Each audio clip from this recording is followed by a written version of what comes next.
And in fact, when I was 6 or 7 or 8, somewhere around there, I remember driving along a Winkler Street with my parents in the car and having a conversation about something or other, and finding out that we were not Jewish, and being stunned by this. And so I had sort of taken in the stories, I think that, like, particularly the stories in the Hebrew Bible and the Old Testament stuff, in a way that, like, that I just belonged to that story or whatever.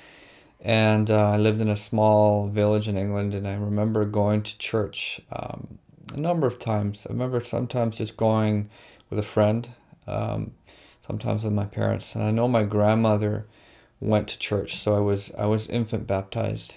I think it was a very internal decision. Like, I don't remember anybody pressuring me or anything, but I think I went to my parents and to the minister at that church and sort of said, this is what I want to do. And for me, it was a statement of faith. The amount of acceptance you feel from making a commitment to Jesus in a community that values that above anything and everything else, you're in. Church, several times a week. Sunday morning, most Sunday evenings, which, when you started watching Disney World at 6, but you had to be at church for 7, that always kind of pissed me off. Sorry. I remember feeling guilty a lot, and often not sure why, but I just remember that being kind of an overwhelming feeling. God was my father, he was good, and we were close, and I prayed to him every day and wanted to be close, but there was this other sense of being bad. This particular evangelist, minister, was quite clear on those type of surface things, like what you wear, what you listen to, the movies you go see. There's definitely a satanic element to a lot of these things, and you go forward or you raise your hand. The good ones were when you could just raise your hand and then slip it back down, and hopefully it was just between you and God, but feeling somewhat guiltier than I had in the past. So then I was actually able to walk to the front in front of everybody, and then that's the big commitment. My peers started experimenting with tobacco and alcohol and sex and stuff like that, and I was just like, no, Christians don't do those things. So, and of course I would get very angry at my friends who I knew from church, who also went to school with me, when they were experimenting with their own thing, and I was horrified. I was homeschooled for most of my teen years, and part of that decision, I had a part in making that decision, and it was based on the fact that it was really strongly discouraged to be friends with non-Christians, and I was not in a Christian community. My parents brought up my brothers and myself in a way that wouldn't have been totally consistent theologically with what else was going on around us in the community. So that I got, a fair dose of fundamentalism and conservative thought from the community around me. But from my parents, I often got a willingness to ask questions and throw doubts into the mix. And when I came to Canada, I was pretty cynical about faith. And I think, again, I probably just picked it up from the culture. I remember watching, like, Jimmy Swaggart and just thinking, this is completely ridiculous. This guy is just, he's on TV and he's crying and he's making this big show and he's just such a hypocrite. And I remember my parents, we didn't really go to church. Once we came to Canada, we didn't go to church. But my parents were still, I think, trying to live some kind of a moral life, but didn't really have any kind of God foundation underneath it.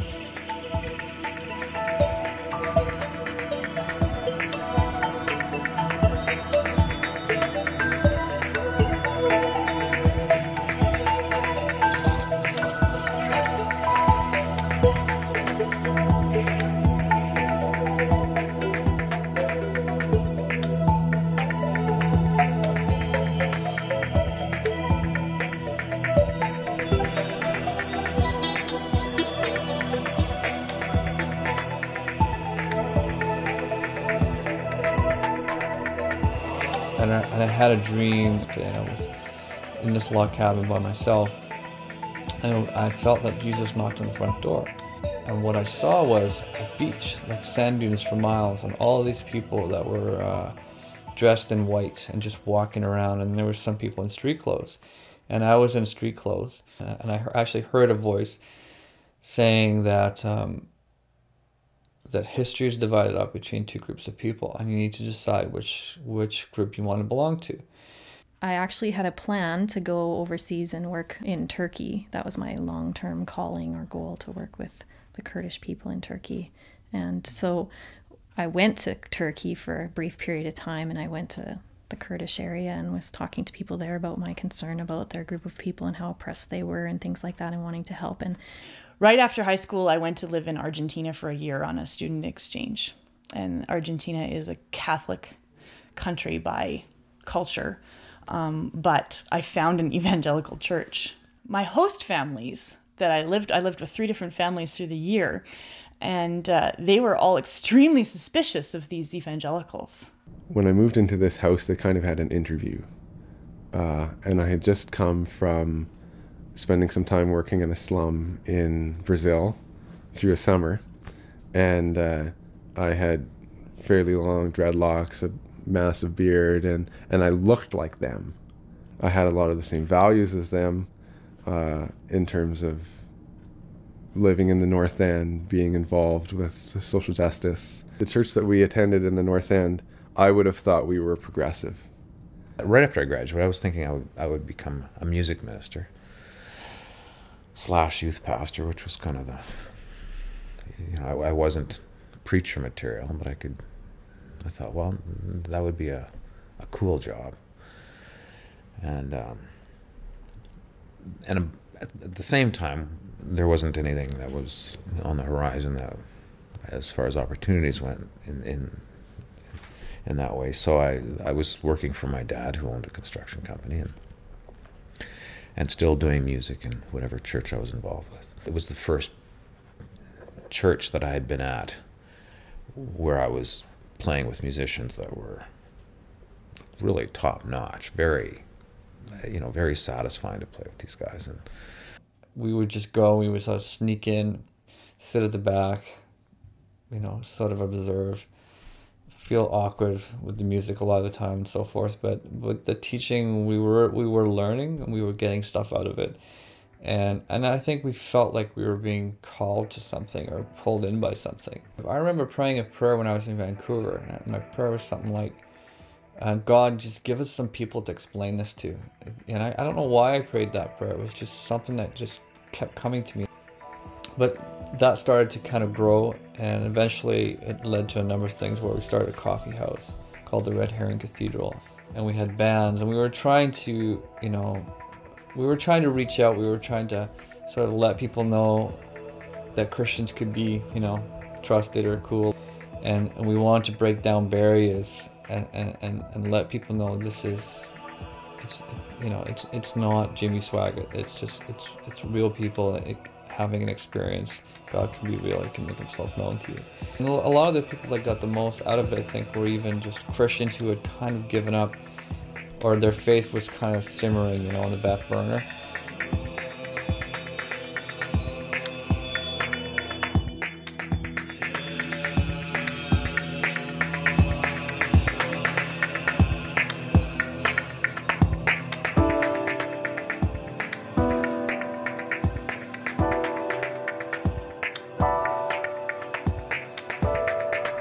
During seminary,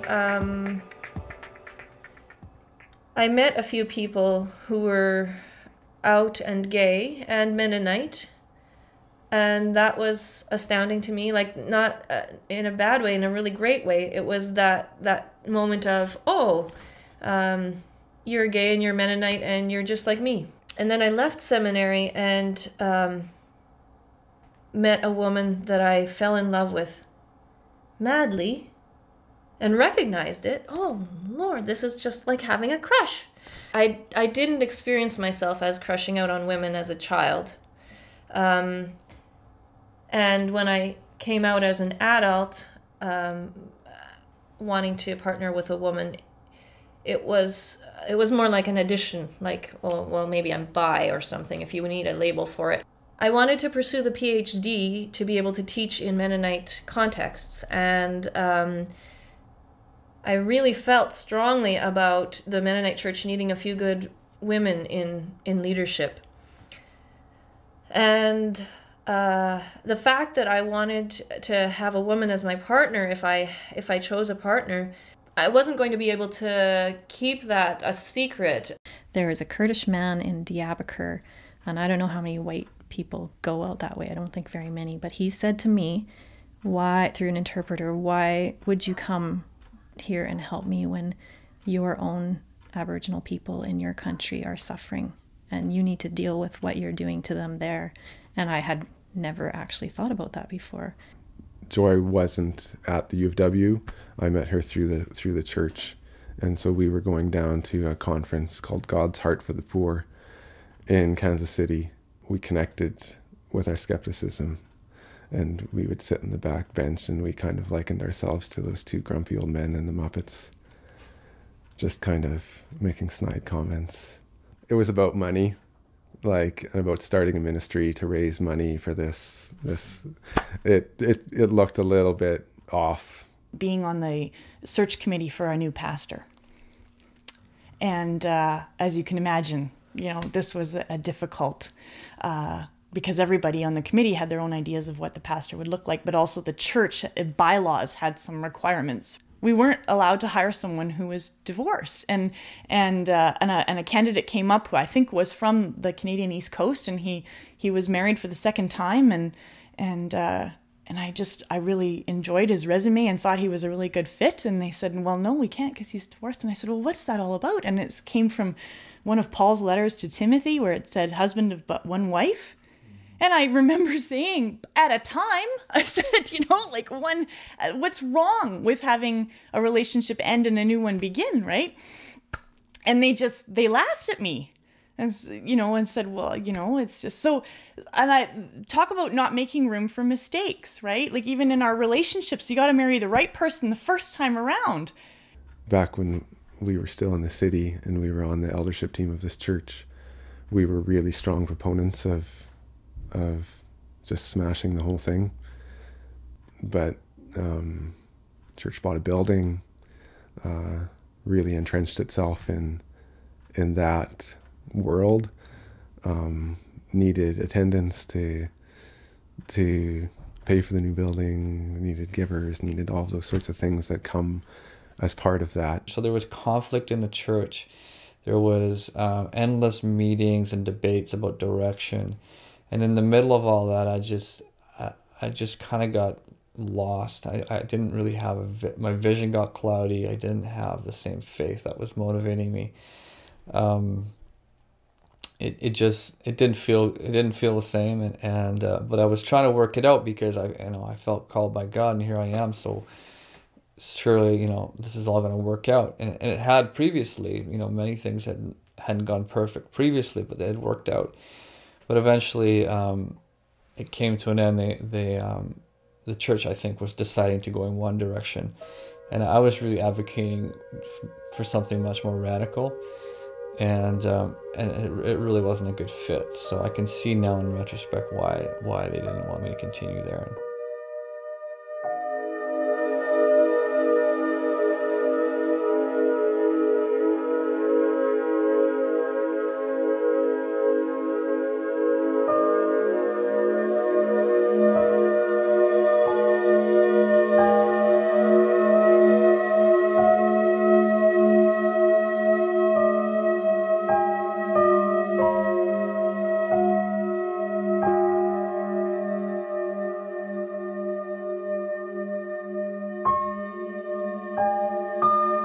When people talked about their Bible school experiences, they're like, yeah, we didn't read anything else. We just read the Bible, and all year, and it was pure, and it was us, the Bible, and the Holy Spirit, and when I look back at that attitude, I think, man, there's a lot of smart people that have written a lot of smart things that would have really broadened my experience. We had talked a bit about the fact that we wanted to see if there was Christianity that could be outside of our culture, because we recognized that our culture had influenced our faith and how it had influenced the way that missions had been done on the reserve, the way Christianity was operating there now. So we continued to be involved with the homeless population on Main Street, and what brought us to move up to Norway House was we were developing some racism. All the people that we were experiencing there had come from up north, from different places, and so the only place I applied to teach coming out of university was up north. What I did was I thought, okay, what's the biggest piece in our culture that influences us, and it's capitalism. Well, what does that mean? So I looked up the founder of capitalism, Adam Smith, and found some of his writings and started reading it. And I thought, okay, how is this a brilliant thinker when everything he says is just reality? And it took me a while before I realized the reason it's reality is because we've interpreted it that way. It's become so normalized to us that we can't imagine that there's something else, and that scared the crap out of me. I'm a part of this culture, and it's almost going to be impossible for me to ever fully remove myself from it. And so because of that, I'm not sure that it's okay or safe for me to impart my version of Christianity because I can't separate from it. I essentially left the church pretty abruptly around the time my second son was born. And I enjoyed the freedom to do things like read Harry Potter, the novels, and not worry about who was going to give me a hard time for doing that, and I could watch the movies I wanted to watch, and I could think the thoughts I wanted to think and challenge the authority of the Bible even.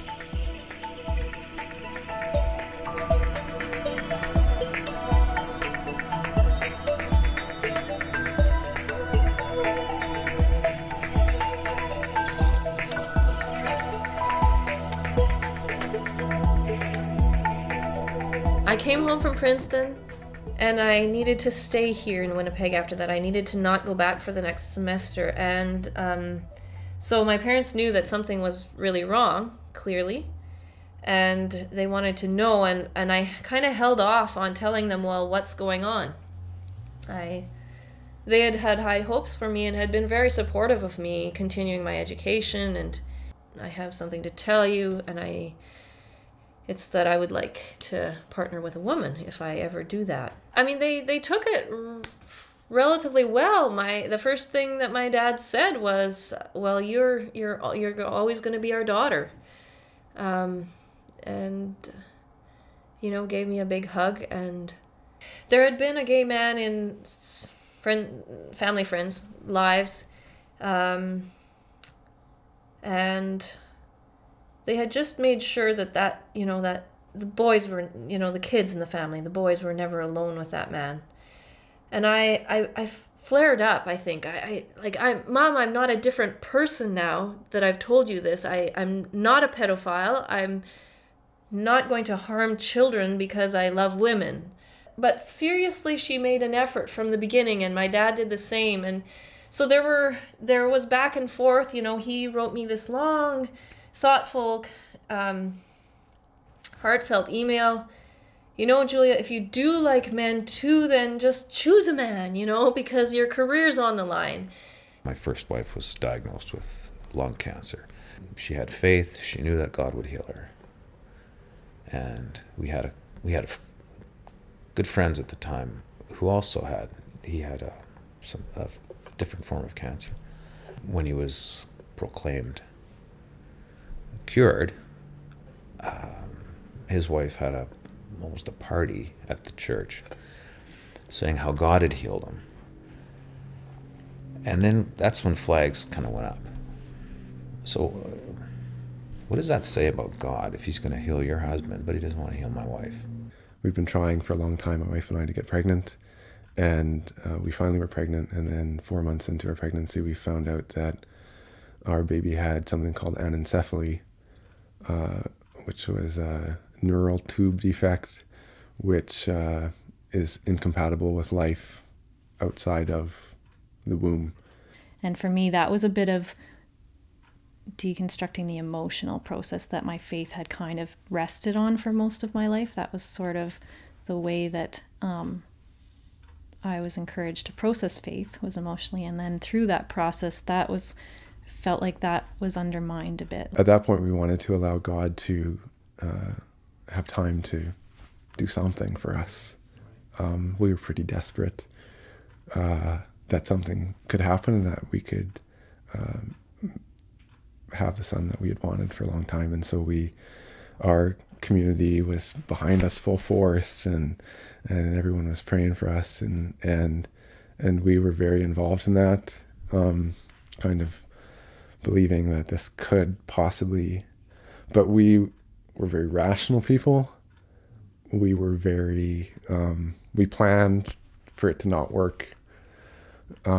Also, like an example of that was we had Joy's father make a cradle that had a lid. And so we knew that there could be the potential for using this cradle as a place for a living baby. And it could also be a coffin.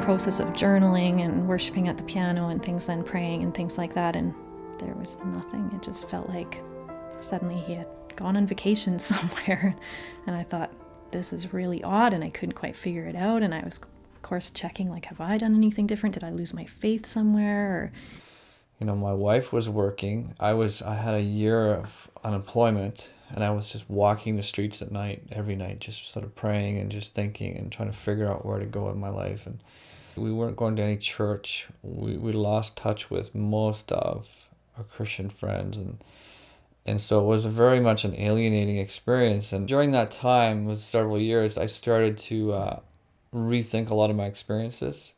And it's, okay, so did God really speak to me in that way? Did that, was that just a product of? So I started to do a lot of rethinking. Try to read the Bible occasionally, but I didn't really have any answers. It didn't feel like I could make that, I could connect with it. I felt like that God was just allowing me to go through all this stuff without much help. That's how it felt. I don't believe in the God that I was raised with. If there's something there, then we can't. I don't think we can know. And growing up evangelical, and especially going to a Bible school, you start to learn the logical gymnastics that you have to do to explain away suffering on this planet. And I hadn't, once I sort of started reading the Bible without the blinders, I kind of thought, those Egyptians, really, God wants to free the Israelites from Egypt. And this is the God of the universe. So I look out, and the God that created all of this, the best way that he can come up with freeing his people is by slaughtering a whole bunch of babies. Just like, okay, well, they're the Egyptians, though, and they're bad. But the babies aren't that bad yet. But that's God's way.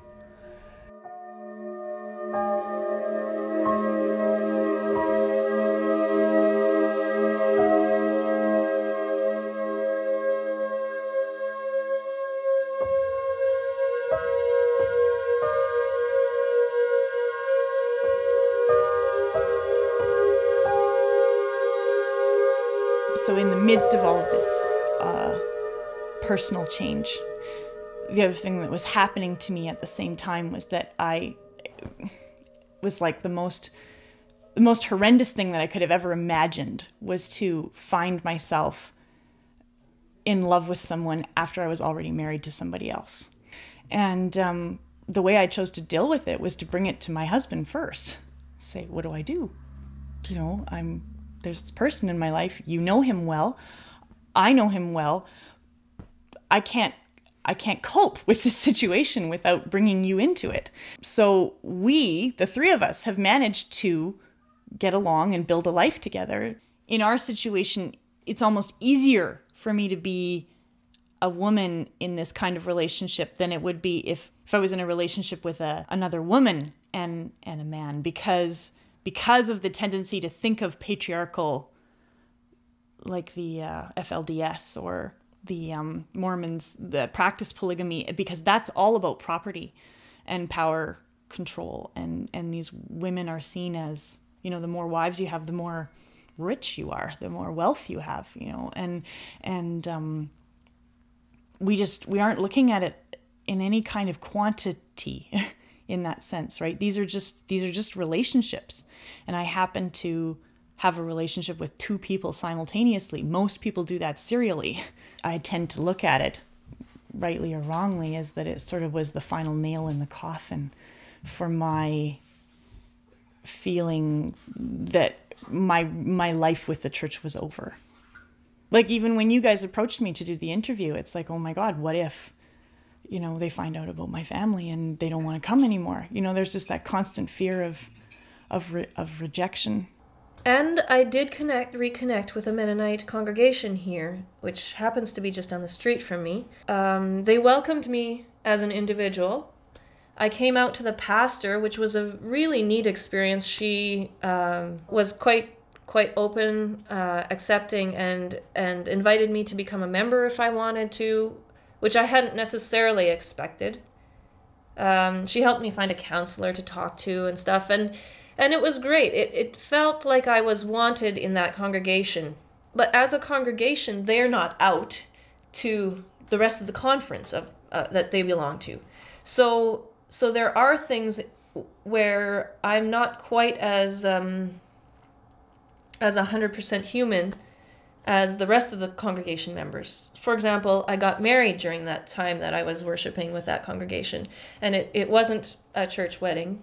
It would have been sticking out the neck of that congregation for them to marry me to a woman. My dad stuck out his neck for me in terms of his relationship to his church.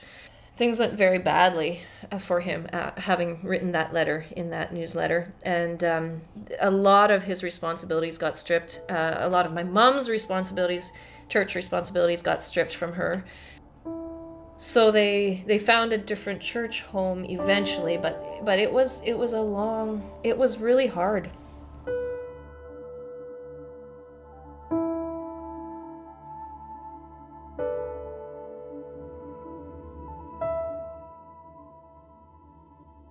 We felt an unbelievable connection with humanity. We lost one of our sons, and you know, like the infant mortality rate in most of the world puts us below average. So we had a service, and I remember we had somebody read a portion from a book, George MacDonald, At the Back of the North Wind, and there's a section in that book where the little boy is riding with the north wind, and the north wind says, just 1 minute, I have to sink the ship before we go on. And the boy says, how could that be? You're such a kind person that you would do something terrible like that. I don't understand it. And the north wind would say, do you think there are two me's? And the boy said, no. He says, well, if there's not two me's, then either I'm all bad or it's something else. There were some things in my life that needed to be kind of shaken out and pulled off. When I did that, I experienced a lot of emotional pain, and it's a lesson, but I was going through some times when I felt like there was just a blackness coming at me. I was very depressed, and it was just like, I can't see any light. Nothing's working here. It's getting worse. But I'm on a process, I think, of getting better at connecting. You know, And that's through my family, through my job, through just the daily life. Just trying to be more connected. Like, I tend to live in my head, and I could just invent a universe in my head, and just things get very abstract, you know. And then there's, you know, your kids who just want to like play a video game, or we need to go for a drive, or whatever it is. I struggle with those things because I've got this problem I'm always trying to work out in my head, and I live in my head, and I have to come back to this reality. A friend of ours was really influenced by Jackie Pullinger in Hong Kong, who works with addicts there, has worked with them for 20, 30 years, and would just invite them into her homes and help them. So that was kind of his thing, and wanting to try something like that. And we thought, yeah, it makes some sense to us that you would just live with people and share your lives with them, as opposed to sending them to some agency to get help. The practicalities of it are a little more complex than we were fully expecting at the time. We've had refugees, crack addicts, people on meth, people with mental illness, all kinds of different people that have called this place home. I feel like I still hold on to much of what I gained from having grown up Mennonite and studied Mennonite theology so deeply. Social justice, the emphasis on the individual person having their own access to God or spirit. So if I talk about God, for example, now, it relates much more to who I am in the world. And I have a really, in theological language, I have a really immanent sense of God. I have this sense of God that God is in the world very, very directly. I've actually really shifted my whole idea of what perfection is. I tend to think more about being whole and complete rather than perfect. And to be whole and complete includes all of the confusion, uncertainty, and the stuff that really, the discomfort of life. For me, picking up the pieces of my Christian heritage is about honoring the role that it's played in bringing me to where I am today, and learning to view Christians and the church with compassion, to be gentle and not quite so hardened against what I walked away from.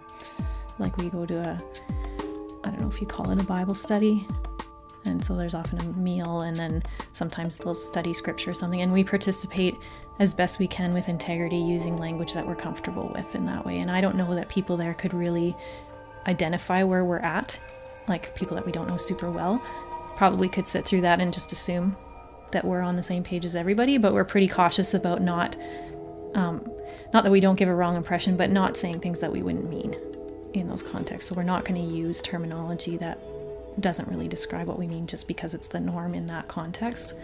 So that's a little bit of a balancing act too, is how much do you open up and say, actually, I disagree with the following theological things, which now puts me in a different box from you, as opposed to just like, I hear what your heart is saying and I can agree with that, even if I don't necessarily agree with the same theological principles behind it. And I know from other perspectives and from the community that I come from, and probably from my family's perspective as well, it's concerning because I'm not looking the way that it might look, and I might be outside of the boundaries of what many people would consider Christianity. And I'm not even sure I'm comfortable calling myself a Christian because of my understanding of the way that it's been formed, the history and all those things. I'm not 100% in a place where I'm confident that that's the title I want or don't want.